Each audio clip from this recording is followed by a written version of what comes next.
Hi hello ಎಲ್ರಿಗೂ welcome back to my channel. So ಇವತ್ತಿನ ವಿಡಿಯೋದಲ್ಲಿ ಏನಾಗ್ತಿದೆ ಅಂತ ನೋಡೋದಾದರೆ, ಈ ಕಡೆ ಕರ್ಣ ಮತ್ತು ಅವ್ರ ಇಡೀ ಫ್ಯಾಮ್ಲಿ ಜನ ಎಲ್ಲರ ಪಾಪಮ್ಮನ ಹತ್ರ ಕುತ್ಕೊಂಡ್ಬಿಟ್ಟು ಹೇಗಿದೆಯಮ್ಮ ಅಂತ ಎಲ್ಲ ಕೂಡ ವಿಚಾರಿಸ್ತಾ ಇರ್ತಾರೆ. ಹಾಗೆ ಅರುಂಧತಿ ಕೂಡ ಅಲ್ಲಿಗೆ ಬರ್ತಾಳೆ. ಪಾಪಮ್ಮ ಹೇಗಿದ್ದಾಳೆ, ಚೆನ್ನಾಗಿದ್ದಾಳೆ ಅಂತ ಕೇಳಿಬಿಟ್ಟು, ಏನು ಸಾಹಿತ್ಯ ನೀನು ಇನ್ನೂ ಇಲ್ಲೇ ಇದ್ದೀರಾ, ಯಾಕೆ ತವ್ರ ಮನೆಗೆ ಹೋಗ್ಬಿಟ್ಟು ಎಲ್ರಿಗೂ ಫಸ್ಟ್ ಮದುವೆ ಆದವರು ಹೋಗಬೇಕು ಅಂಥೇಳಿ ಅರುಂಧತಿ ಹೇಳಿಬಿಟ್ಟು ಅವ್ರ ಸಾಹಿತ್ಯನ ಮತ್ತು ಕರುಣ ಇಬ್ಬರನ್ನೂ ಕೂಡ ಕಳಿಸ್ಬಿಡ್ತಾಳೆ ಅರುಂಧತಿ.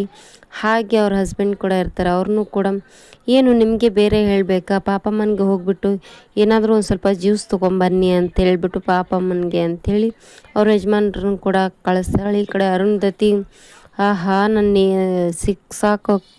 ಸಿಗಾಕೋಕ್ಕೆ ಏನಾದರೂ ಪ್ಲ್ಯಾನಿಂಗ್ ಹುಡುಕ್ತಾ ಇದೆಯಲ್ಲ ನೀನು, ಪಕ್ಕಾ ಇದೆಯಾ, ನೀ ಅಷ್ಟು ಮೇಲೆಯಿಂದ ಬಿದ್ದಿದೆಯಾ ಅಂದರೂ ಒಂದು ಸ್ವಲ್ಪನೂ ನಿನಗೆ ಕಮ್ಮಿನೇ ಆಗಿಲ್ಲ, ಪವರ್ ಗಟ್ಟಿ ಪಿಂಡ ನೀನು ಅಂತ ಅರುಂಧತಿ ಪಾಪಮ್ಮನಿಗೆ ಹೇಳ್ತಾ ಇರ್ತಾಳೆ.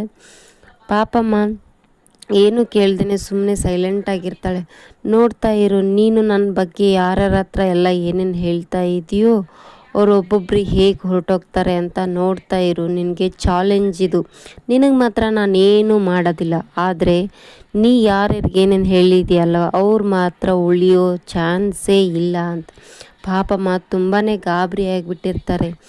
ಈಗ ಆಲ್ರೆಡಿ ನೀ ಏನು ಮಾಡಿದ್ಯಾ ಅಂತಂದರೆ ಸಾಹಿತ್ಯನ ಮುಂದೆ ನನಗೆ ಒಂದು ಸ್ವಲ್ಪ ಸುಳಿವು ಸಿಕ್ಕೋರ ಥರ ಆಗಿದೆ. ಆಲ್ರೆಡಿ ಅವಳಿಗೆ ನನ್ನ ಮೇಲೆ ಅನುಮಾನ ಬಂದಿದೆ, ಹಾಗಾಗಿ ಅವಳಿಗೆ ಏನು ಮಾಡ್ತೀನಿ ಅಂತ ನೀನೇ ನೋಡ್ತಾ ಇರು ಅಂತ ಹೇಳ್ತಾ ಇರ್ತಾರೆ.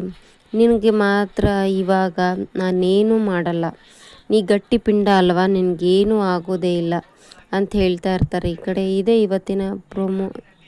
ಫುಲ್ ವಿಡಿಯೋ ಆಗಿತ್ತು. Thank you for watching, keep support, thank you, bye.